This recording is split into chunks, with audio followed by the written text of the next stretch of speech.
I will not let him take the forest, or me. Those were the words Elias shouted as flames devoured the old train car, while the town stood torn between truth and lies. A scarred veteran, a rusted rail car in the woods, and a secret buried for generations. What happens when one man dares to stand against power, even as his past threatens to consume him? This is not just a story about survival, but about redemption, courage, and the fragile hope that can bind a broken community together. Before we dive in, let us know, what time are you listening to this? And where are you? Drop a comment below. We'd love to hear from you. Elias Mercer drove east out of Portland before dawn, the truck engine humming steady while a rusted rail car groaned behind him on a rented flatbed. He had sold the couch, the bed, the television, even the chipped coffee mugs, everything that didn't fit into a couple crates in a duffel.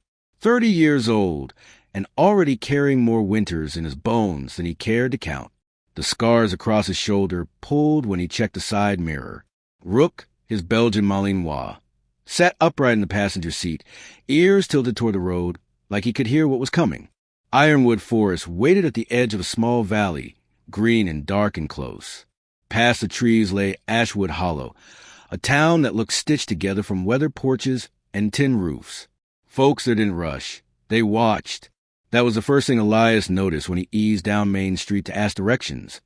Curtains dipped, a screen door creaked. A barista's hand paused in midair with the milk frother. He nodded, kept moving. He wasn't here to explain himself. By noon, he was hauling the rail car off the flatbed onto the clearing his grandfather once tended. The old man's cabin was long gone. Only stones in a rectangle and a few stubborn nails in the dirt. Elias pitched a canvas tarp beside the rail car and strung a rope between two furs. Rook patrolled, nose to the wind, tail low, making slow circles like he was sketching a fence out of scent and memory. The rail car had a skin of brown and orange, paint curled back like sunburn.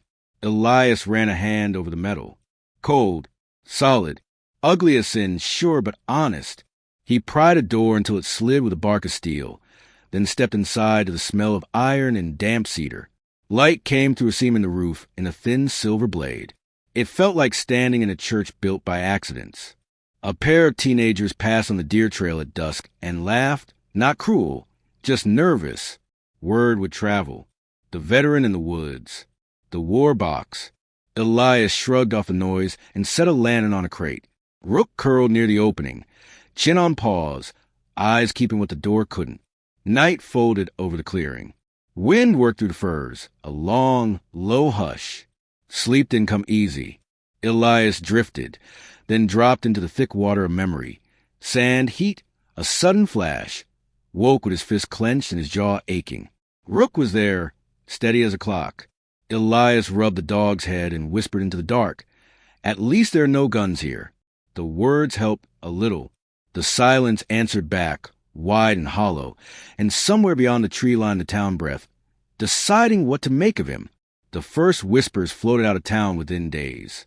Ashwood Hollow was a sore place where folks noticed a new truck parked too long on Main Street, much less a man dragging a rusted rail car into the woods. By the end of the week, Hearthlight Cafe hummed with gossip. Men hunched over their coffee mugs, women leaning across booths, all speaking low but certain. He's unstable. My cousin swore he saw a gun stacked inside that thing. War messes people up, you know. What if he snaps? They should run him off before something happens.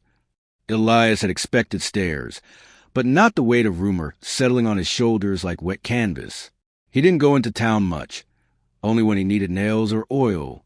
Each trip ended with a clerk's nervous smile, the shuffle of someone avoiding eye contact. He'd walk out with Rook pacing aside, feeling the distance stretch wider with every errand. The hostility didn't stay behind doors. One evening, while Elias tightened bolts on the frame of the rail car, stones clattered against the metal siding. Rook lunged to the doorway, barking with his teeth bared. By the time Elias stepped outside, shadows were disappearing into the trees, laughter trailing behind them. On the rail car's flank, scrawled in chalky white, the words, "Go home, war freak." He rubbed his palm across the letters, the powder smearing onto his skin. For a moment he thought about chasing after the boys, shouting back, proving he wasn't afraid. Instead, He swallowed hard and wiped his hand on his jeans. Rook whined low, unsettled. "Let it go," Elias murmured, though his jaw locked tight. "We're not here to fight." But the truth was, part of him missed the clarity of a fight. Out here, every attack came wrapped in smiles or whispers, leaving him to guess where the next one might land. While the rail car echoed with the sting of thrown rocks, across town in the panel chamber of the town hall, Vernon Hale listened to a different sort of report. Vernon was a man who filled a room without raising his voice. Sharp suit, hair combed back with the sheen of money well kept. He leaned in his chair, tapping a pen against a folder, while a junior councilman cleared his throat. There's a veteran living on Ironwood property. Brought in an old train car, set it down like he owns the place. Vernon's smile curved, half amusement, half calculation. One drifter doesn't change my timeline. That forest's been waiting too long to make someone real money. If he thinks a pile over us can stand in the way, he's in for a lesson. The others chuckled nervously. Vernon closed the folder and set it neatly on the table.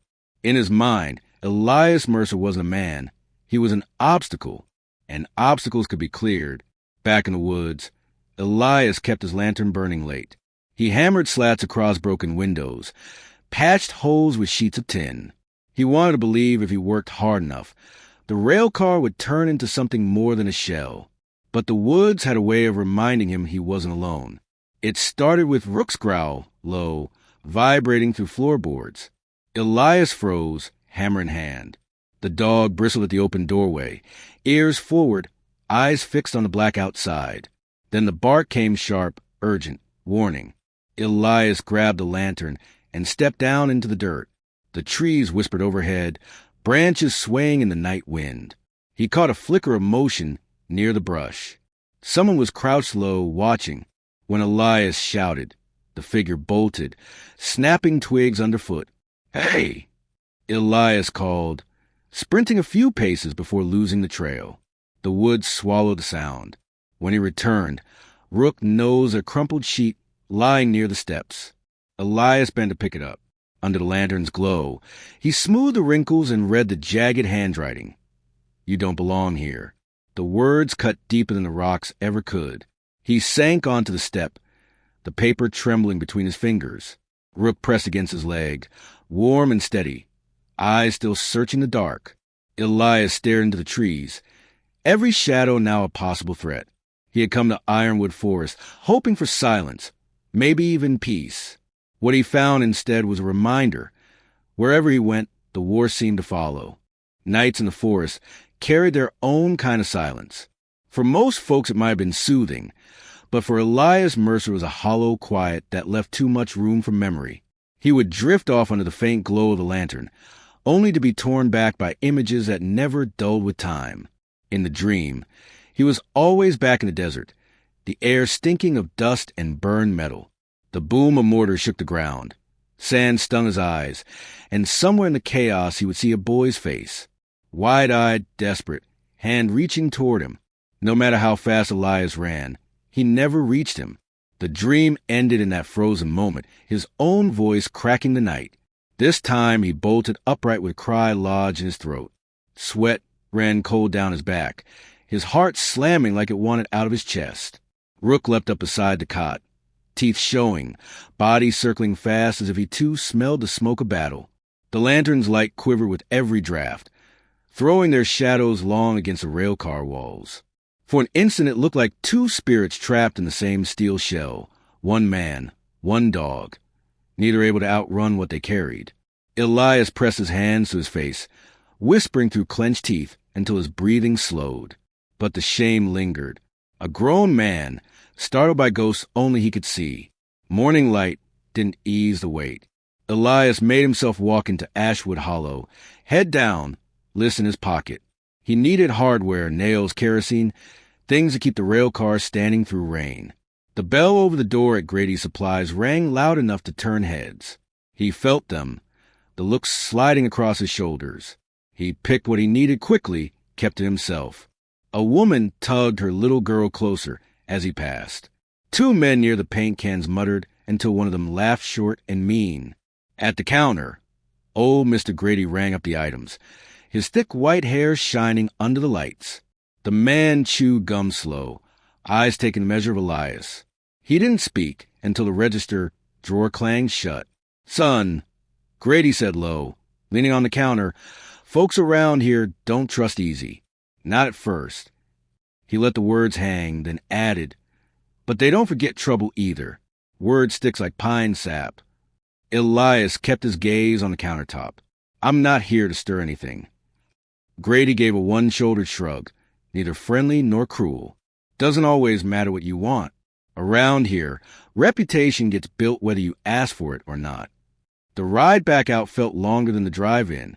Elias kept his eyes on the road, his mind circling that single sentence. Reputation gets built whether you ask for it or not. It rang truer than he wanted to admit. Back at the clearing, he tried to bury the words beneath the sound of his hammer. He measured boards, patched the rail car's gaps, sweat darkening his shirt. The work gave rhythm, a simple beat that kept his mind from wandering too far. Still, he couldn't shake the sense of being watched. He wasn't wrong. When he lifted his head, there was a boy at the tree line. Maybe 10, maybe 11. Thin frame, brown hair too long for the summer, shirt faded at the collar. The boy didn't laugh or jeer. He just stood there, arms hanging loose, eyes locked on the man working in the sun. Rook noticed too.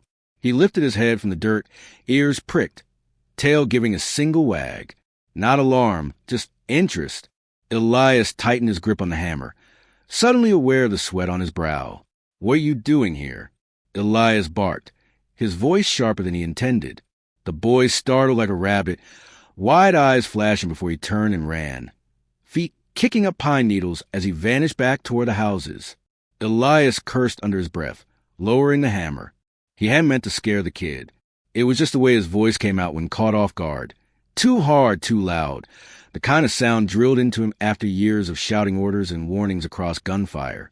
He stood a moment, staring at the empty trees, and realized what lingered in the boy's face wasn't fear so much as curiosity.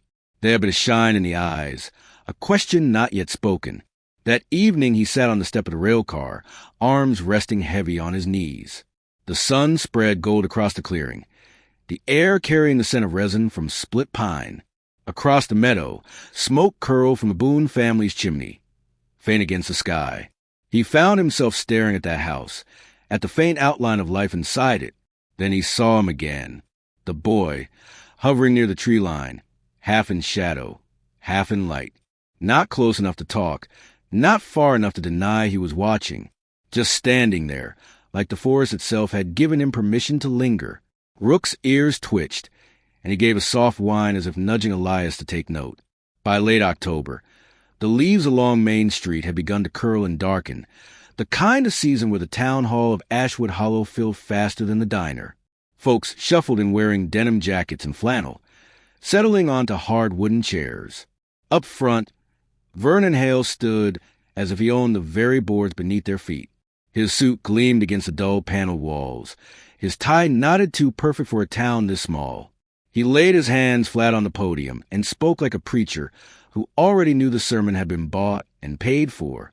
"Ladies and gentlemen," Vernon began, his smile sharp, "Ironwood Forest has sat untouched for decades.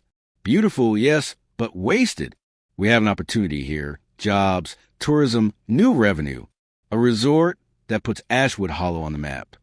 He let the words roll over the crowd, each promise heavier than the last. People nodded. Some leaned in, already imagining dollar signs. Then his tone shifted, casual but cutting. "And we all know about the man living out there now. A veteran, yes, but one who dragged a decaying rail car into our woods like it was his right. We can't allow one drifter's whim to block progress. That land belongs to the community, not a stranger hiding from the world." Murmurs swelled. A few nodded hard, others glanced at the floor. Some wore expressions that flickered between sympathy and suspicion. Near the middle row, Mara Boone lifted her chin. She wore scrubs under her cardigan, having come straight from the clinic. Her hands trembled slightly as she stood, but her voice held steady. "With respect, Mr. Hale, the forest is more than profit margins. It keeps our air clean, our water steady. My patients walk there to heal. My boy plays near those trees. Shouldn't we protect at least some of it? A few clapped, polite but brief. Vernon's smile never faltered. He leaned closer to the microphone. And who'll pay your boy's college bills, Mrs. Boone? Sentiment doesn't keep a roof over a family's head. Jobs do. His words drew another round of nods, and her voice was drowned in the tide. Mara sat down slowly, cheeks flushed. After the meeting, as people drifted out under the street lamps, Vernon cornered her near the doorway. His voice dropped low, smooth as oil. Careful, Mara. You've got a good position at that clinic. Would be a shame if the board questioned your judgment. His eyes lingered long enough for the warning to sink in before he walked away, shaking hands with neighbors as though nothing had been said. Back in the woods, Elias knew nothing of exchange. He spent the evening cleaning the rail car, Rook padding behind him with curious eyes. As Elias dragged out a warp crate, the dog's nails clicked against the floor. Then Rook stopped, nose pressed to the seam of the boards. He pawed once, then again, scratching until Elias knelt beside him. Together they pried up a panel, revealing a narrow hollow beneath the floor. Inside lay a rusted toolbox and a leather-bound notebook, its cover cracked with age. Dust clung to the pages as Elias opened it. At first, simple notes filled the lines, his grandfather's neat handwriting, instructions on trapping rabbits, purifying water, repairing boots. It was survival written with a steady hand, the kind of detail only learned through hardship. But farther in, the entries shifted. Rough sketches of the forest appeared, arrows pointing toward shaded spots. Phrases jotted hastily. Hidden ground, buried past. On one page, a map roughly drawn, a square marked deep in ironwood, circled twice. Elias turned the pages slower now, the air thickening around him. Rook pressed close, ears pricked, as if sensing the way to find. Near the end, the handwriting faltered, jagged across the paper. One line repeated itself, darker than the rest. There are things Ashwood Hollow wants to forget, but the truth will not stay buried. The lantern light caught the words, making them glow faint and uneven. Elias closed the book carefully, holding it as though it might burn through his hands. Outside, the forest was still, but he felt eyes in the dark all the same. Rook leaned against his leg, warm and solid, while Elias stared at the final page. He had come here to escape ghosts, yet it seemed the land itself had its own secrets, waiting for someone stubborn enough or foolish enough to dig them up. The silence around the rail car no longer felt like peace. It felt like a held breath, as if the woods knew what he had just uncovered. Elias carried the notebook everywhere now, tucked into his jacket like a second set of ribs. He read the pages at night, by lantern light, until the ink blurred and the weight of what his grandfather had written pressed down on him. The sketches, the notes about hidden ground, the warnings that truth had a way of clawing itself back to daylight. None of it would leave his mind. By morning, he knew he couldn't just sit on it. If the forest held something the town had covered up, maybe someone else remembered too. So he headed into Ashwood Hollow, pulling open the glass door of Hearthlight Cafe. The bell above the frame jingled, and a low hum of talk died mid-sentence. Every head seemed to turn his way. Mugs froze halfway to lips. The clatter of the espresso machine carried too loud in the quiet. Elias felt the weight of his grandfather's notebook against his chest and wished it didn't feel like a target. At a corner table, Vernon Hale was stirring his coffee, silver spoon chiming against porcelain. He looked up with a kind of smile that belonged more in a boardroom than a small-town diner. "Well, if it isn't our resident soldier," he said, voice carrying. "Tell me, Elias, you planning to spend the rest of your days holed up in that iron coffin? Or maybe dig up ghosts best left in the ground?" The room stayed silent, every set of eyes fixed on Elias. He gripped the notebook through his jacket, jaw tight. Part of him wanted to walk back out the door, retreat to the woods where the only judgment came from wind in the branches. Another part bristled, the same stubborn fire that had kept him alive in places most men didn't come home from. "I just came in for coffee," he muttered finally, though even to his own ears the words rang hollow. Vernon leaned back in his chair, satisfied. "Coffee, sure. Just remember, stirring up the past has a way of dirtying the present. and Ashwood Hollow doesn't take kindly to mud on its shoes. Laughter rippled from a couple of tables, forced but sharp. Elias turned, pushing through the door, the bell jangling like mockery. Outside, the chill air steadied him a little, but the choice clawed at him. Stay quiet and survive, or chase the trail his grandfather left and risk losing what little ground he gained. He didn't notice the boy until he heard footsteps behind him. Caleb Boone tried to catch up, his sneakers scuffing the sidewalk. "Hey, mister," the boy called. "You dropped something." Elias looked back, frowning. Caleb held nothing in his hands. The boy grinned a little sheepishly. "Okay, maybe not, but you look like you could use company." Rook bounded from the truck bed where he'd been waiting and trotted over. Caleb's eyes lit up. "Is this your dog? He's awesome." "His name's Rook," Elias said, voice softer than it had been in the cafe. Can I help you with your train thing?" Caleb asked, bouncing on his toes. Elias almost said no. The word sat on his tongue, heavy with habit. But then he caught the boy's expression. Hopeful, open, the same look Elias remembered from his own face once, long before the war carved its lines into him. Against his better judgment, he nodded. "Fine, just don't get in the way." Back at the clearing, Caleb knelt beside Rook, scratching behind his ears while Elias lifted planks. The boy asked 100 questions. Why the car was here, what it used to carry, if Elias had ever been inside a real tank. Elias didn't answer much, but he listened, and the sound of another voice in space softened something sharp inside him. For a little while, the forest seemed less empty. Watching Caleb laugh as Rook licked his hand, Elias felt a flicker of something dangerous. Hope. The kind of hope that whispered maybe he wasn't as cut off from the world as he thought. But night brought shadows. As Elias worked late, lanterns swinging inside the rail car, shapes moved among the trees. A shutter click cracked the quiet, quick and deliberate. Elias spun, but the figures melted back into the woods. He caught only a glimpse, dark coats, camera glint. Somebody was watching, documenting, waiting, and Elias knew exactly whose hand was behind it. Vernon Hale wasn't done mocking him in public. He was preparing to turn the whole town against him, one picture at a time. The forest, once a place Elias thought might give him peace, now felt like a hunting ground. Rook growled low, eyes fixed on the darkness. Elias rested his hand on the dog's back, steadying both of them, though his own chest tightened. The evening had been almost gentle. The air was cool, the hammering steady, and for once Elias allowed himself to feel the rhythm of normal work. Caleb sat cross-legged on the step of the rail car, passing nails one by one. Proud to be useful. Rook sprawled near the fire pit, ears twitching, tail thumping lazily against the dirt. For a brief moment, Elias thought maybe the forest was softening toward him. Then came the smell, sharp, acrid, not the familiar smoke of his own fire, but something heavier. Rook's head shot up, nose working. Elias turned, and across the tree line a glow bled into sky. Flames licked high into the branches, orange against the deepening blue of dusk. "Fire!" Caleb shouted, scrambling to his feet.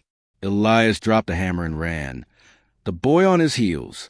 By the time they reached the clearing's edge, townsfolk were already rushing up the slope, buckets in hand, voices frantic. The blaze roared near the road, consuming dry brush as though it had been waiting for a spark. The crowd's panic quickly turned toward a target. "It's that damn rail car," someone yelled. "Had to be him, messing around with oil and junk out here." Another voice rang. Vernon Hale stepped forward from the throng, his suit jacket absent but his authority intact. His voice carried like a verdict. This was bound to happen. That pile of scrap and the man who dragged it here. Danger to every one of us. You want to know who put our town at risk? Look no further. Elias tried to speak, waving smoke from his face. "I was here. With the boy." It wasn't. But the words vanished in the chaos.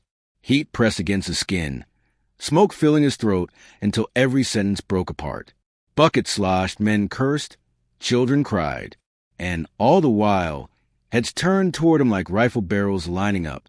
Then Mara Boone pushed through, her hair tied back, cheeks streaked with sweat. She clutched Caleb's shoulder and shouted above the noise, He was with my son when this started. Don't you dare pin this on him." Her voice cracked like a whip, buying Elias a few precious breaths. Some townspeople hesitated, but suspicion still burned in their eyes. One man spat into the dirt. Even if he didn't light it, trouble follows him. Always does. Maybe it's time he moved on before someone gets hurt. The word struck harder than the smoke. Elias felt the ground tilt. It was the same taste as war. The crowd against him, the judgment absolute. Only this time there were no uniforms, no clear enemy. Just neighbors staring at him as if he were a threat that needed removing. And then, in the middle of it, Rook lunged. The dog tore toward the fire line, barking with ferocity that silenced the crowd. For a heartbeat, Elias thought his partner had gone mad. But then he saw it. A little girl crouched under a bush, coughing, trapped by heat and sparks. Rook darted in, seized her sleeve gently in his jaws, and dragged her out into open air. The child burst into sobs as her mother ran forward, scooping her up, kissing soot from her hair. The crowd's fury faltered, the certainty in their eyes flickering. People looked at Elias differently now, not quite ready to condemn the man whose dog had just saved a life. But Vernon recovered quickly. He stepped to the front again, his expression iron. "Don't be fooled," he said coldly. "One decent act doesn't change what's plain. This man is a drifter, a danger. Ashwood Hollow doesn't have room for him or his rusted shack. Tonight's fire is proof enough." Silence stretched. Ash crackled. Smoke curled upward. Elias felt every eye return to him, soft than before but still filled with doubt. He stood motionless, sweat streaking his face, lungs burning from smoke. His hand found the shape of the notebook in his coat pocket. He gripped it so tight the edges bit into his palm. He had thought coming here meant escape, a chance at quiet. But looking at Vernon's hard gaze and the wary crowd behind him, Elias understood the truth. Unless he uncovered what his grandfather had meant to reveal, he would always be the outsider, always the scapegoat. The fire died down under the frantic buckets of water, leaving scorched earth and blackened brush. The people drifted back toward town in clusters, voices lowered, uncertain. Only Vernon lingered at the edge of the clearing, his silhouette hard against the glow of dying embers. "You're temporary, Mercer," he said, voice carrying in the heavy night. "This town has no place for you." Elias met his eyes, weariness pressed deep into his bones, anger simmering beneath. His fist tightened around the notebook, the only anchor he had left. The woods hissed with the last of the fire, and in that hiss he heard a truth. Peace would never be given to him. Elias had read the notebook so many times that the pages were starting to feel like skin under his fingertips. Thin, worn, but alive with memory. His grandfather's careful handwriting shifted halfway through, becoming more frantic, as if written in haste. One page bore a map, drawn with uneven lines but clear enough to show trails, landmarks, and one spot deep in the ironwood forest marked with simple X. Elias stared at that mark for a long while, the lamplight trembling over the page, until the decision pressed down on him. He had to see what lay there. The next morning, with Rook trotting close at his side, Elias followed the path carved decades earlier. The forest thickened the further they went. Branches snagged his jacket. Roots threatened to trip him, and silence hung heavy except for the steady crunch of his boots. By mid-afternoon, the trail dipped into a hollow. There, beneath a rise of moss and rocks, something unnatural jetted from the earth. A rusted hatch, almost swallowed by time. Elias knelt, brushed soil away, and heaved until the corroded metal groaned open. The air inside was stale, sour, tinged with mold. He lowered himself in, lantern raised, and Rook padded after him. The space was cramped, lined with rotting crates and the skeletons of supplies. Rusted canteens, moth-eaten blankets, tins marked with dates from the late 1940s. His chest tightened. This wasn't just storage.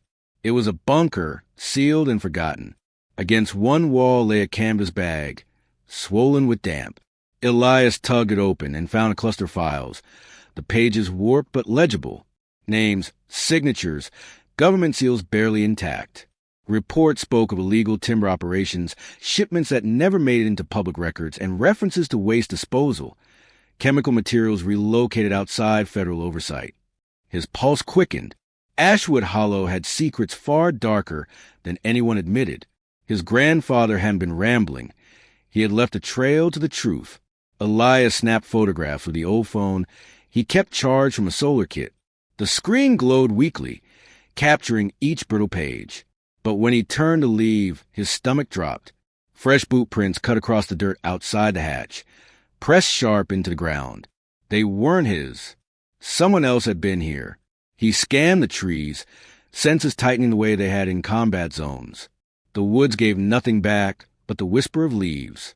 Whoever had come was gone now, but not far, he suspected. He felt watched, hunted. That night, back at the rail car, Caleb showed up unannounced. The boy's eyes were wide, restless. "You found something, didn't you?" Elias hesitated, then sighed. "Yeah, more than I wanted." Caleb edged closer, curiosity outweighing fear. "Can I see?" Elias handed him one file, the least dangerous, a report about trees cut under false permits. Caleb traced the faded words with his finger. "So they lied all these years?" "Looks that way." Elias leaned against the railcar door, his voice low. "But you can't breathe a word of this. Not to anyone. People would rather bury the past than face it." The boy looked up, solemn. "I won't tell. I promise." In that moment, Elias felt a weight lift. This kid trusted him, maybe more than anyone had in years. For the first time since returning from war, he wasn't entirely alone. That trust frightened him, but it also planted something else, responsibility.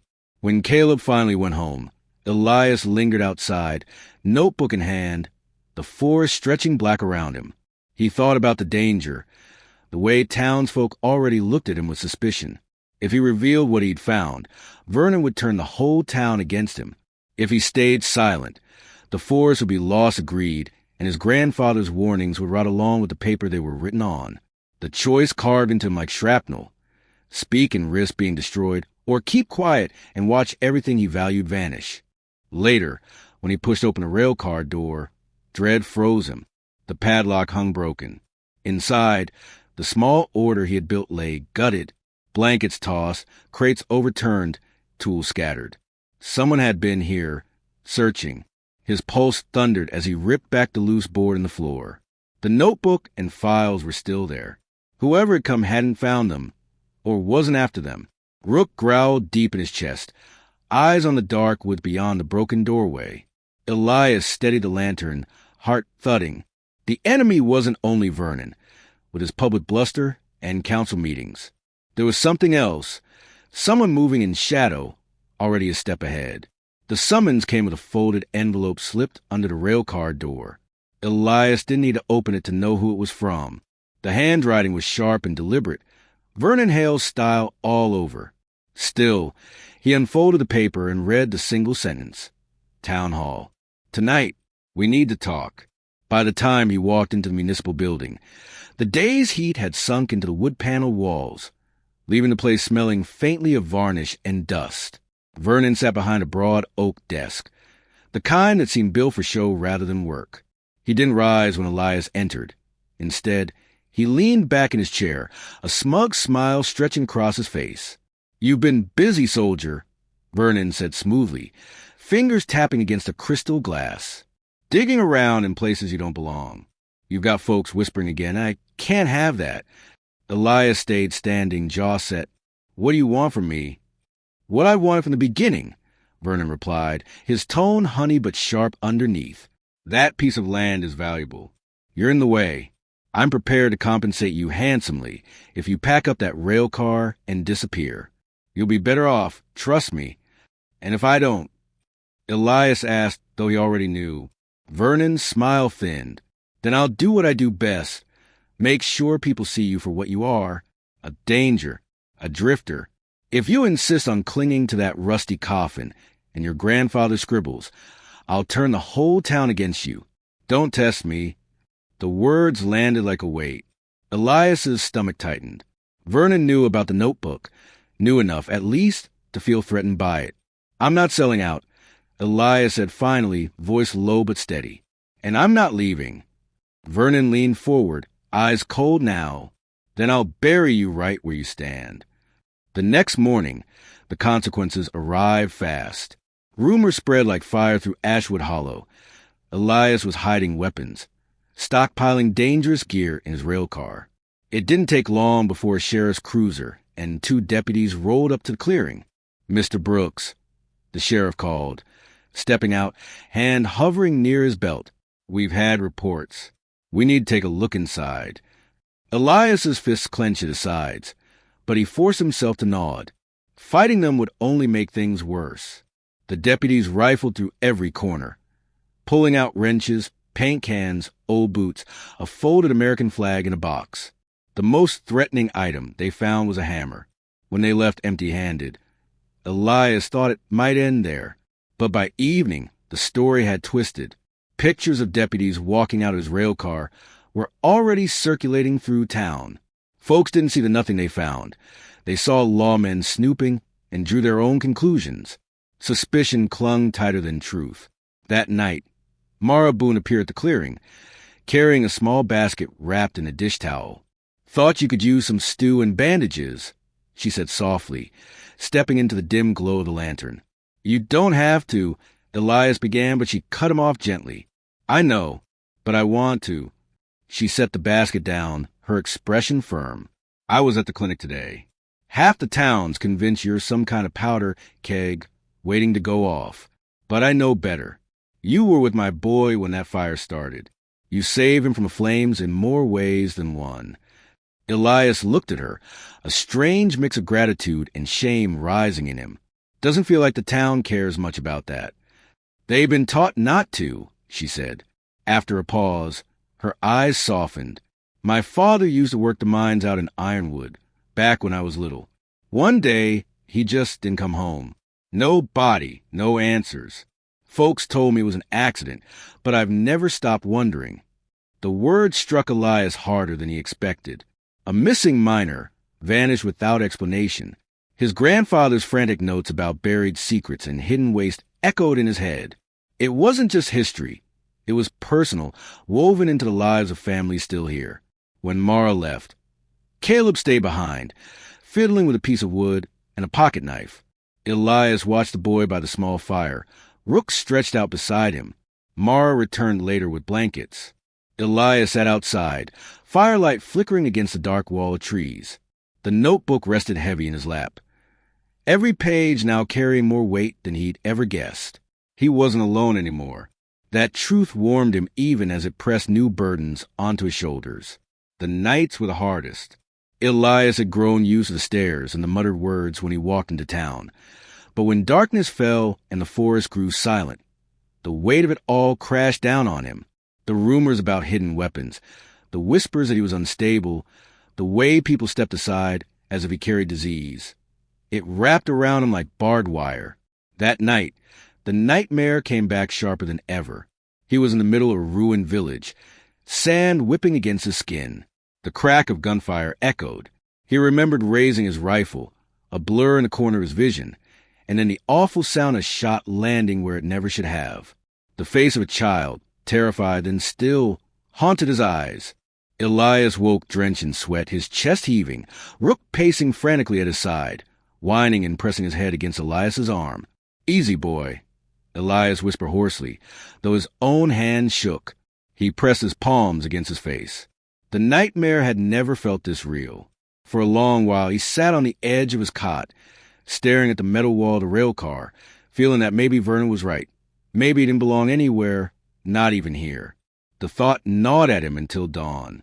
He found himself folding his few belongings into a duffel bag, even pausing at Rook's worn collar, as if he could imagine leaving the dog behind. The idea was madness, but so was a shame twisting inside him. He had survived battles only to lose to himself. A knock at the rail car door startled him. It was hesitant, almost timid. When he slid it open, Caleb stood there, holding something behind his back. "I made you this," the boy said, shuffling his feet. He pulled out a crumpled piece of paper.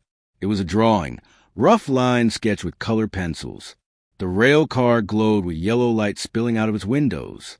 Figures sat inside, Elias, Rook, and even Caleb with his mother. Above it, Crooked letters spelled out two simple words. This is home. Elias stared at it, his throat tightening. The boy looked up at him, waiting, almost nervous. Something inside Elias broke. He sank onto the step, pressing the picture to his chest, his shoulders shaking. Caleb reached out, uncertain. Did I do something wrong? No, Elias said, his voice cracked and raw. No, son, you did everything right. The boy smiled faintly, and Rook wagged his tail, leaning against them both. It was a fragile moment, but it felt like sunlight breaking through heavy clouds. Elias realized he didn't have to be defined by the worst thing he had ever done. Maybe he couldn't erase the past, but he could build something better here, even if it was small, even if it was only for a boy who believed in him. That fragile hope didn't last long. By afternoon, word spread across town that Vernon had scheduled an emergency hearing at Town Hall. Flyers posted on telephone poles carried the announcement. The council would review Elias's unauthorized occupation of public land. Vernon's name was bold at the bottom, next to the signatures of investors from Portland. The plan was clear. Vernon wanted the development contract signed, sealed, and celebrated. Elias was the last obstacle. The hearing would be the stage where Vernon painted him as an intruder, a madman clinging to rusty metal in the woods. Mara arrived at the clearing that evening, her face grim. He's moving faster than I thought. He wants to make it official before anyone can stop him. I don't have deeds. I don't have papers, Elias admitted, staring at the notebook in his hands. All I have are my grandfather's words. That's not enough to stand on. It's not about papers, Mara said quietly. It's about truth. If Vernon buries it, he buries this town's past with it. My father, those who worked these forests, the families who lost everything. They deserve to be remembered. And you, she looked at him with a steadiness that made him uneasy. You deserve a chance to belong. Her words settled deep, but so did the fear. Elias lay awake that night, the boys drawing beside him, the notebook heavy on his chest. The forest outside was alive with crickets and the distant hoot of an owl, but all he heard was the echo of Vernon's threat. In the morning, the rail car looked the same, but to Elias it felt different, less like a refuge, more like the front line. He knew he couldn't run anymore. Not from the town, not from his nightmares, not from the truth buried in the soil of Ironwood Forest. The hearing loomed ahead, a battlefield without rifles, yet just as dangerous. He looked down at Caleb's drawing again and whispered to himself, If this is home, then I fight for it. The town hall smelled faintly of old pine and damp paper, the kind of scent that clung to small-town offices where history was never far away. That night, every bench was filled. Farmers with dirt still under their fingernails, mothers holding restless children, and retirees with folded arms all crowded into the chamber. Word had spread quickly. Elias, the outsider living in a rusted rail car, had something to say that might shake the ground beneath Ashwood Hollow. He stood near the front, the leather-bound notebook clutched so tightly in his hand it left an imprint on his skin. His boots felt heavy, as if each step toward the council's table dragged him deeper into the mud. Rook lay by his feet, restless, sensing the tension. Across the room, Vernon Hale sat in his tailored jacket, leaning back with a smirk, already looking like the victor of a battle not yet fought. The mayor called for order, but the buzz of anticipation didn't quiet until Vernon stood. Folks, he began, voice smooth as honey, we all know why we're here. This man, he pointed at Elias with theatrical pause, has been spreading lies to derail progress. He claims I have uncovered some hidden scandal, when in truth, all he has is the ramblings of an old notebook and a desire to keep our town chained to the past. Murmurs rippled through the crowd. Some nodded along, others shifted uneasily. Elias's chest tightened, but he forced himself to step forward. His voice cracked at first, then steadied. This isn't about me. It's about what was buried out there in Ironwood Forest. He opened the notebook with careful hands, the old pages crackling. My grandfather kept records. He wrote about how, after the war, shipments came into these woods at night. Not supplies, not food, barrels. Toxic waste from an industrial plant near the coast. They buried it in shallow pits to hide a scandal that could have ruined them. That decision was made here in this town. A silence fell, thicker than the walls could hold. Then voices rose, sharp, frightened. "My brother died of cancer in his 40s, a woman whispered. "There were wells poisoned, weren't there?" someone else muttered. "I always wondered about my father's cough," another added. The weight of unspoken memories filled the chamber, pressing on everyone like a storm about to break. Vernon slammed his palm on the table. "Fairy tales," he barked. "This so-called veteran wants sympathy, so he digs up ghost stories. You think some scribbles in a notebook prove anything? He's desperate, clinging to shadows. And he wants to take jobs, homes, and growth away from every one of you." Elias's hands trembled, but he held the notebook higher. "There's more than scribbles." He pulled out photographs he had taken in the hidden bunker, rusted barrels, faded hazard symbols, and the government seals that hadn't fully eroded with time. This was left to rot under our feet. The crowd gasped, voices overlapping, until one cracked louder than the rest. "I was there." All eyes turned to back row. An old man, thin as a sapling, stood with trembling knees but a steady gaze. His voice rasped with age, yet each word landed with the weight of years. "Name's Henry Whitlow. I worked those woods in 47. They paid us to dig trenches, told us not to ask questions. We buried drums night after night, under orders." The chamber held its breath. Henry raised a shaking hand, pointing straight at Vernon. "And it was your father, son. I saw him out there, giving commands. He knew what he was hiding. And now you, trying to build a resort on poisoned ground, are no different." Gasps broke into a roar. Some shouted at Vernon. Others clutched each other in shock. The mayor banged the gavel, but it was drowned by the storm of voices.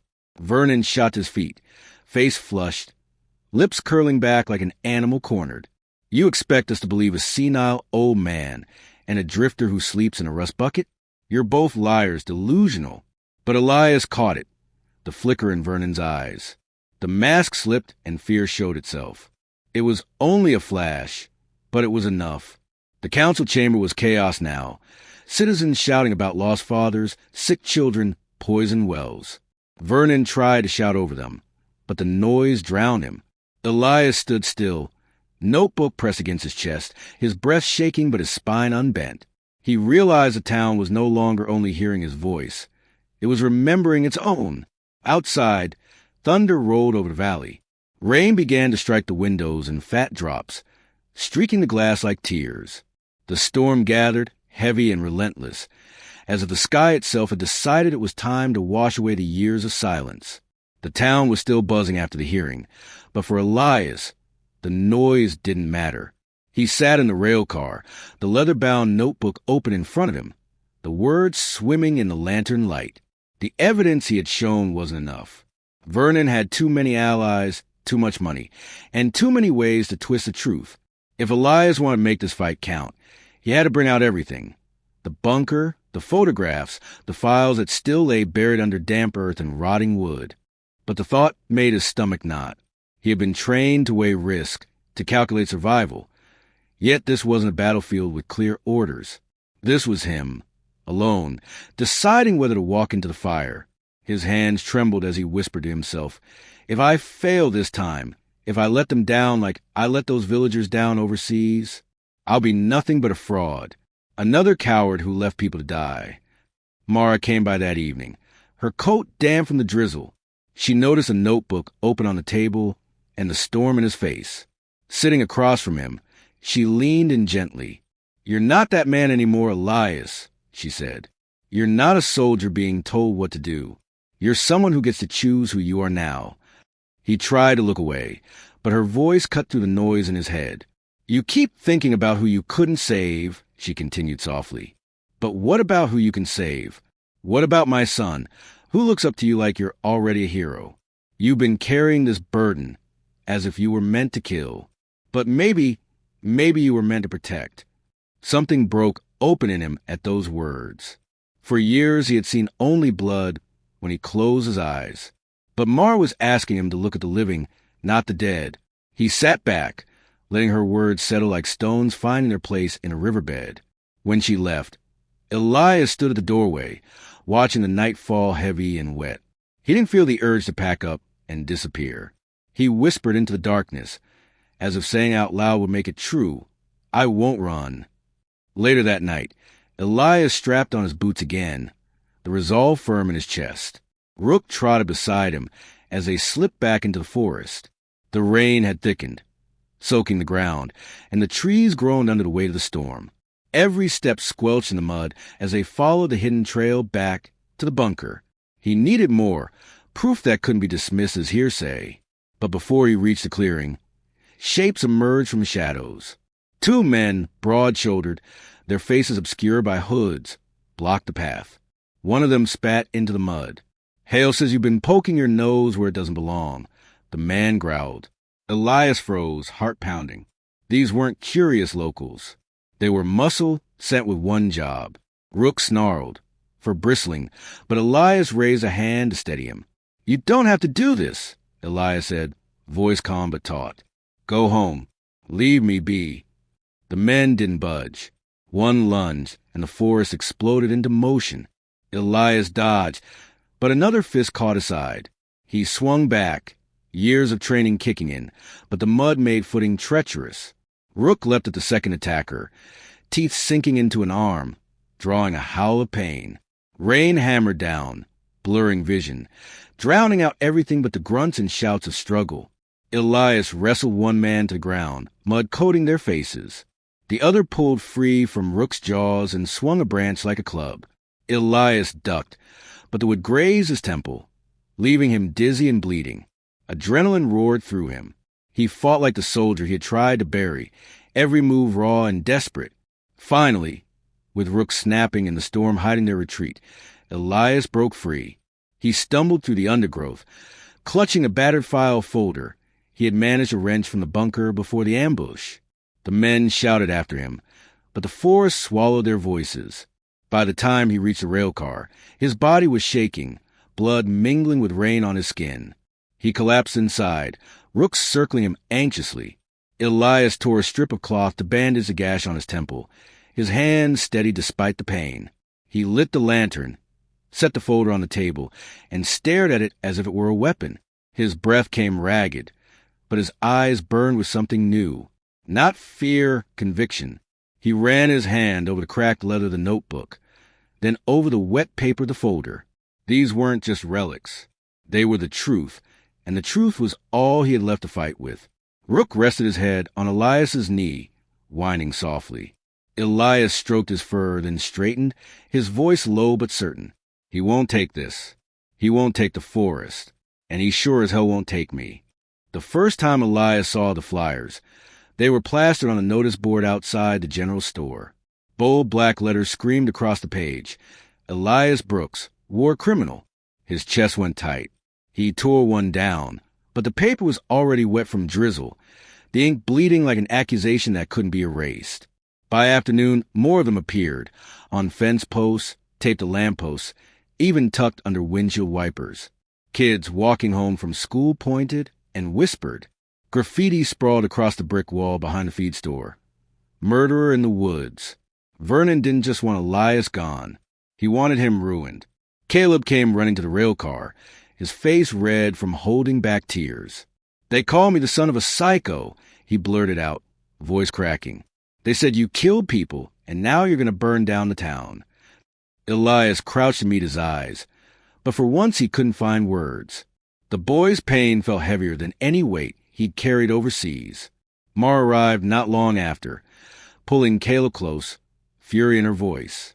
"He's poisoning them, Elias. He's poisoning this whole place."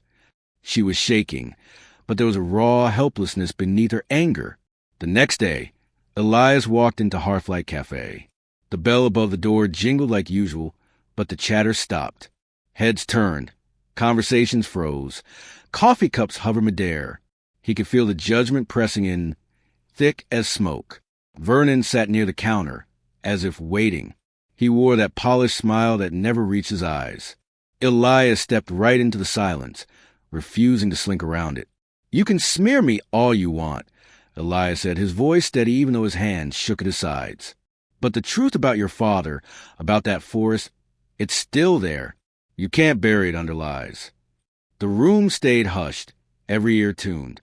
Vernon leaned back in his chair, one arm stretched lazily along the booth as though this was all theater for his benefit. "Truth doesn't feed families," he replied smoothly.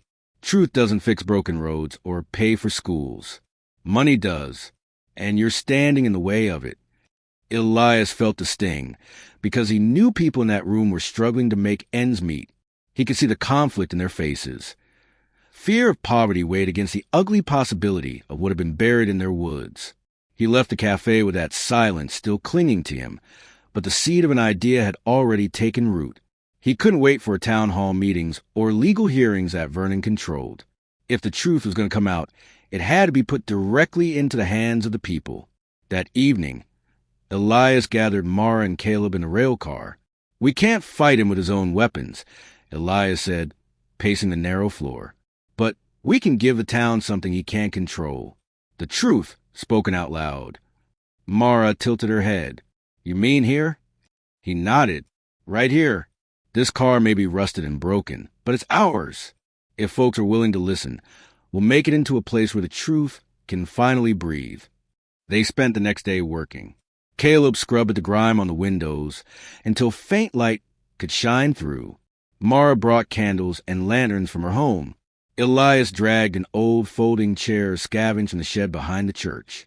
The smell of dust and oil still hung heavy, but slowly the car began to glow with warmth instead of decay. When evening fell, a small crowd gathered hesitantly outside, faces half hidden by scarves and hats, neighbors torn between fear and curiosity. Elias's throat tightened, but Mara touched his arm gently, grounding him. Inside, lanterns cast pools of golden light across the patched floor. Caleb had drawn a sign in thick crayon letters, "Everyone welcome." Elias stood at the front, notebook in his hand, the weight of it steadying him. He opened it and read aloud, his voice shaking at first, but growing stronger. Pages filled with his grandfather's handwriting, describing barrels of waste buried beneath the ironwood after the war, the town officials who signed off on it, the illnesses that followed. Gasps rippled through the car. A woman in the back clutched her chest, whispering a name, her brother, lost decades ago to a strange sickness. Elias looked around at the weary, doubtful, searching faces. "I'm not asking you to take my word for it," he said quietly. "I'm asking you to remember what you've seen, what you've lost. This isn't about me. It's about what's been done to all of us." He didn't feel alone. There were tears in some eyes, clenched fists in others. Hope flickered, fragile but alive. Then Caleb's gaze shifted past the open doorway, his voice small. "Elias cars." Elias turned. Through the glass, headlights glowed in the distance. Dark silhouettes of vehicles rolled up the dirt road, engines low and menacing. They parked just beyond the edge of the clearing, doors opening in unison. The lanterns inside the rail car flickered as a draft swept through. Elias closed the notebook, his jaw tight. He knew Vernon wasn't done, not by a long shot. The rail car had never been so crowded. People stood shoulder to shoulder, pressed against the old walls, their breath fogging up the windows. Some came out of suspicion, some out of fear, and some because deep down they needed to know whether their town was built on lies. The lantern swung faintly with each draft, casting restless shadows across faces lined by years of quiet endurance. Elias held his grandfather's notebook in one hand and a bundle of copied documents in the other. His palms were damp, but his voice was steady. He read aloud passages of neat, faded script, entries describing barrels of waste hauled under the cover of night, instructions to seal them in the ironwood, the names of local officials who had signed off on it. Each word fell heavy, rippling through the crowd like stones dropped into water. Then he laid out the brittle maps, the faded contracts, even the testimony he had transcribed from the old worker who had come forward at town hall. The murmurs grew louder, rising to sharp whispers. A man in the back shouted, "My brother worked in those mines. He died coughing blood before he was 40. Another woman, trembling, muttered, "My father used to say the sickness came from the wells." The door to the rail car slammed open. Gas lamps flickered as cold air rushed in. Vernon stepped through with two broad-shouldered men behind him, their expressions flat, hands clenched like they were waiting for permission. He wore his usual press coat, but his face was tight, his eyes like dark glass. Enough! Vernon's voice cut through the noise. The spectacle ends now. He pointed at Elias with a shaking finger, though his words came out smooth and commanding. This man is a fraud, a drifter with nothing to his name, spinning tales to turn you against your own town. None of this, he gestured toward the papers, is worth the ink it's written in. The crowd shifted uneasily, but no one left. Elias straightened his back. These are your family's lives we're talking about, not mine. I didn't make this up. I didn't bury those barrels. Your fathers and mothers deserve the truth. Vernon's lip curled. He nodded once, and one of his men stepped forward, hand outstretched for the documents. Rook growled, the sound low and guttural, filling the space like thunder before a storm. He bristled, teeth bared, eyes locked on an intruder. Elias moved instinctively, holding the papers to his chest. He knew if Vernon's men laid a hand on them, the truth would vanish, twisted or destroyed. His heart pounded, the scene dissolving into another he couldn't escape. A village far from home, dust rising after gunfire, people screaming as he froze, weapon useless in his hands. He had failed them once. The memory seared like fire. This time, he told himself, I won't walk away. Stay back. Elias said, his voice hoarse but unwavering. If you want to burn this down, you'll have to go through me. Vernon's smile vanished. He raised his voice so the whole car could hear. Take it. Tear this place apart. The two men surged forward. Chairs scraped. People screamed. Mara grabbed Caleb, pulling him close as the lantern nearest the door toppled, shattering on the floor. Flames licked up the wood almost instantly, hungry and wild. Smoke curled toward the ceiling, thick and choking. Chaos swallowed the room. Some people pushed toward the exit, trampling each other in panic. Others tried to beat at the fire with coats. Rook lunged at one of the men, teeth snapping, forcing him back. Elias clutched the notebook and files, heat washing over his face. Someone shouted, the whole place is going to go up. Elias looked around at the terrified crowd, at the fire spreading up the walls, and felt the weight of the choice pressing on him. He could run, escape with his life, save himself. But the pages in his hands held decades of silence, of sickness, of families broken without answers. His lungs burned, but he stepped deeper into the smoke, shielding the papers against his chest. Not again, he whispered to himself. I won't abandon them again. The flames roared higher, swallowing the rafters. Vernon's men stumbled back, shielding their faces from the heat, while Vernon himself stood at the threshold, his expression torn between fury and disbelief. The blaze roared like a beast freed from its cage, swallowing the old railcar in orange fury. Elias staggered through the choking smoke, clutching the notebook and the crumbling files to his chest. Every breath burned, every step was heavier than the last. Overhead, a timber groaned, then snapped. The beam crashed down in front of him, sparks exploding as it struck the floor, sealing off the narrow aisle. For a heartbeat, Elias thought it was the end. Then Rook appeared out of the smoke, teeth tearing at a burning canvas curtain that had fallen across the wreckage. With a furious shake, the dog ripped it away, opening a jagged path through the flames. Good boy, Elias coughed, half stumbling, half crawling. He spotted Caleb huddled near the corner, trapped by the crush of overturned chairs. The boy's wide eyes locked on his, full of terror. Without thinking, Elias shoved the papers into his coat, scooped Caleb into his arms, and forced his way toward the opening Rook had made. The boy clung to him, shaking, as Elias kicked through the debris and staggered into the night air.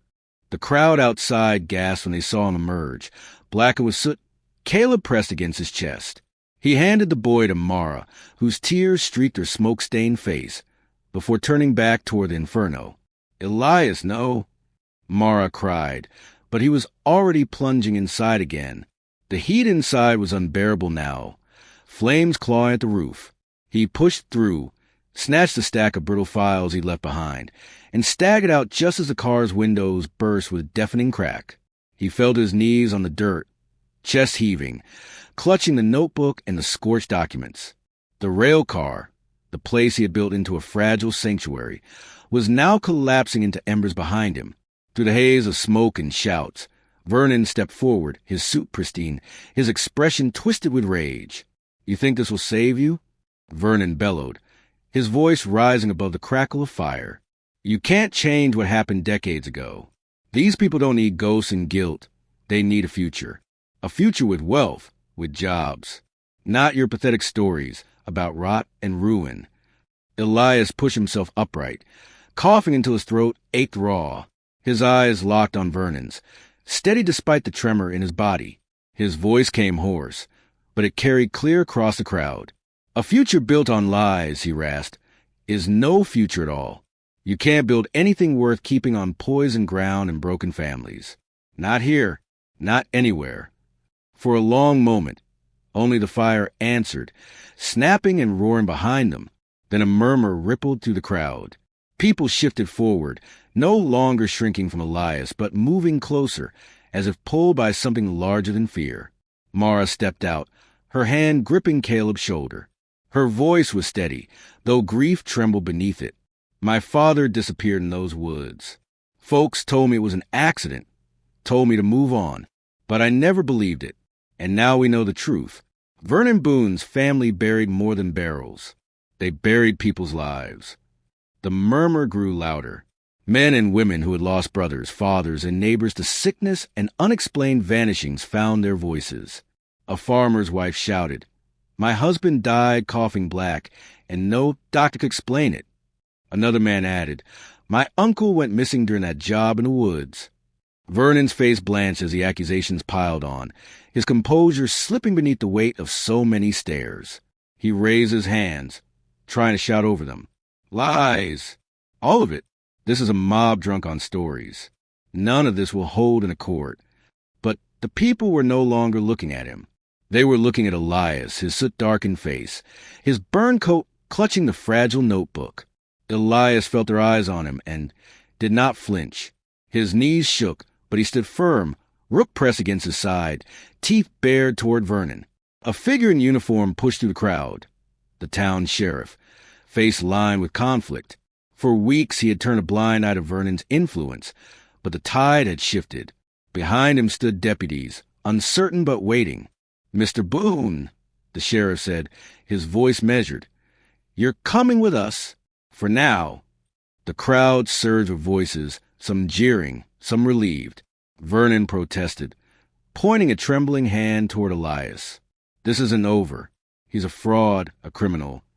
But the deputies moved in, firm hands on Vernon's arms, guiding him away. Silence followed, broken only by the crackle of the dying fire. Elias stood among them, his chest heavy, his arms aching, the notebook pressed tight against him. Its edges were singed, pages curled by flame, but it had survived. Like him, the people of Ashwood Hollow gathered around, no longer seeing a stranger or a soldier broken by war. They saw a man who had walked through fire to bring their truth back to life. Ashwood Hollow woke the morning after the fire with smoke, still clinging to the sky. The rail car was nothing but a blackened shell, its twisted frame jutting out of ground like the ribcage of a fallen animal. People gathered in small knots along Main Street, voices hushed but urgent. The town was split down the middle. Some finally admitted the truth of what Elias had revealed, while others clung stubbornly to Vernon's version of the story. Yet the tide had shifted. The burned notebook and the surviving files had made their way to reporters from Portland. Within days, the headlines spread across the region. Ashwood Hollow's dark past uncovered, and toxic burials in Ironwood Forest. Cameras and microphones appeared in the once quiet town, and the whispers of its citizens turned into public debate. The state police arrived with environmental investigators. They taped off sections of the forest, drilling into the earth, pulling up rusted barrels that stank of chemicals. Every time one was lifted, the people gathered nearby grew quieter, shame and anger mixing in their faces. For Vernon Boone, the weight became impossible to shake. He was led from his office in handcuffs, his voice hoarse with rage. "This is a witch hunt," he screamed, twisting against the deputies.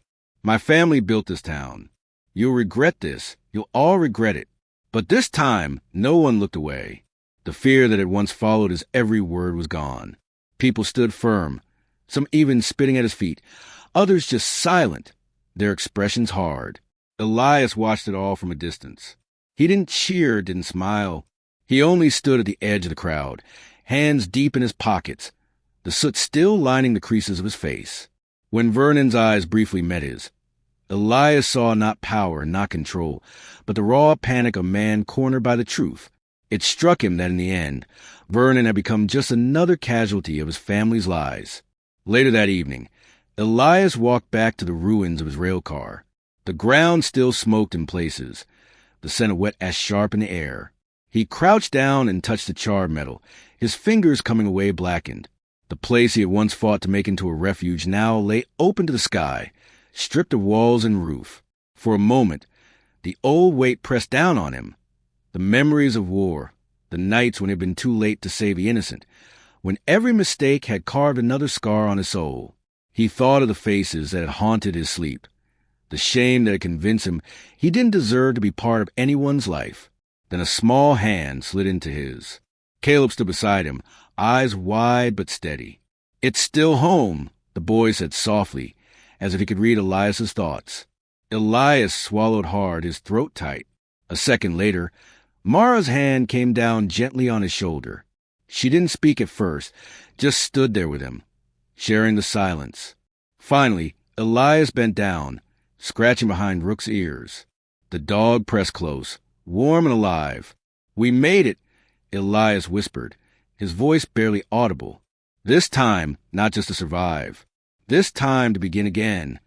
The next day, the town gathered at the courthouse. Reporters jostled for space, but the announcement was simple and direct. The resort development was canceled. The Ironwood Forest would be placed under temporary state protection, pending a full investigation. The community had fought. The truth had surfaced, and the forest, scarred but still standing, would not be erased. When the declaration was read aloud, a collective breath seemed to leave the crowd. For decades, Ashwood Hollow had lived under an unspoken shadow, a silence that weighed heavier with every year. Now the silence had been broken. Relief mingled with unease. Because even though Vernon was gone, the wounds he and his father had buried were still raw. People turned to one another uncertainly. Some reached across old divides, shaking hands with neighbors they had once distrusted. Others looked down, ashamed of the years they had ignored what had been right in front of them. Healing would not come quickly. Elias stood among them, feeling the shift in the air. He wasn't their savior. He knew that. He was just the one who happened to hold the key that cracked the lock.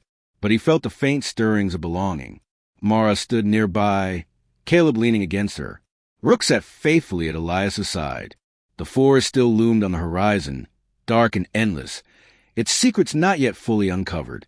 But it was no longer just a place of shadows. It had become a place worth defending, worth starting over for. The weeks after Vernon's arrest passed slowly but steadily, like a town finally taking its first deep breath in years. Ashwood Hollow was no longer whispering. It was rebuilding, and at the center of that effort stood the scorched shell of Elias's rail car. The metal walls were bent and blackened, but they hadn't collapsed. Elias had thought of tearing it down entirely, but the people surprised him.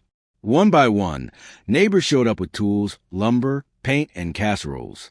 Men who once crossed the street to avoid him brought hammers. Women who had believed Vernon's lies came carrying nails and lanterns. Children laughed as they painted the wooden beams bright colors, covering the stains of fire with strokes of hope. Caleb climbed a ladder with more confidence than Elias had ever seen in him, hanging a small lantern by the doorway. "So no one's scared to come in," he explained with a grin. Elias only nodded, unable to speak around the knot in his throat. The place slowly transformed. It wasn't just a rail car anymore. It was becoming something more, a gathering hall, a shelter, a heart for the town. Meals were shared on mismatched tables. Old photographs and letters surfaced from attics, pinned to the walls as reminders of both grief and resilience. Elias often worked quietly on repairs, but he felt something loosening inside him. For years he had believed that he was meant to live apart, that solitude was the only way to keep others safe from the weight of his past. But now, as sawdust clung to his shirt and laughter filled the air, he began to wonder if he had been wrong all along. It was one evening, while Elias was sweeping up near the threshold, that he noticed a tall, older man standing by the tree lean. His hair was silver, his posture stiff with hesitation. Elias froze. It had been decades since he last looked into those eyes. His father's eyes. Thomas Mercer stepped forward, weather hands trembling at his sides. For a long moment, neither spoke. The years between them felt like a canyon no bridge could cross. Then Thomas simply opened his arms, eyes wet, voice failing him. Elias's breath caught. He thought of all the silence, the absence, the nights as a boy when he had wished for this man to show up. His body tensed as if to step back. But something softer rose up instead, a weariness of carrying anger, a longing to set it down. Slowly, haltingly, he moved forward, his arms wrapped around his father's shoulders. It wasn't forgiveness. Not yet, but it was a beginning. Days later, the rail car stood renewed. On its opening night, lanterns glowed warm against the dark. The town filled the space, voices low with reverence. Elias took his place at the front, Rook lying faithfully at his feet. He held the old notebook, its pages singed but words intact. His voice was steady as he read the final line his grandfather had written. Things once abandoned can live again, if only someone believes in them. The words lingered in the air, settling into every corner. Some wiped at their eyes. Others reached for the hand of the person beside them. Elias lowered the notebook and let the silence do the rest. As the crowd dispersed into night, the rail car glowed like a beacon in the clearing. Rook stretched out on the steps, ears twitching, eyes alert yet calm. Caleb ran circles with other children until Mara pulled him close, smiling at Elias across the lantern light. Elias stood at the doorway, gaze lifting to the sky. Stars scattered above the ironwood forest, sharp and clear. He let the night air fill his lungs. For years, he had carried only war and doubt. Now, against all odds, he had found something worth holding on to again. Faith in himself, in the people around him, in the chance to begin anew. Later, alone inside the rebuilt rail car, Elias turned the back of the notebook. His thumb brushed across the last charred page, and there it was, a line he had missed before, written in his grandfather's faded ink. Find my old friend in the neighboring town. He knows the rest. Elias leaned back, the lantern light flickering across his face. He closed the notebook slowly, a wry smile tugging at the corner of his mouth. The battles he had fought here were not the end. The past still had more to reveal.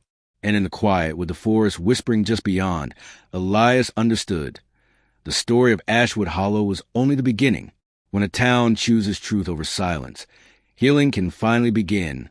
Elias's journey reminds us that no matter how heavy the past may feel, what's broken can still be rebuilt if people stand together and believe in it. Maybe that's the real question for all of us. What part of our own lives or our own communities is waiting to be brought back to life? If this story touched you, don't forget to subscribe to the channel so you won't miss the next one.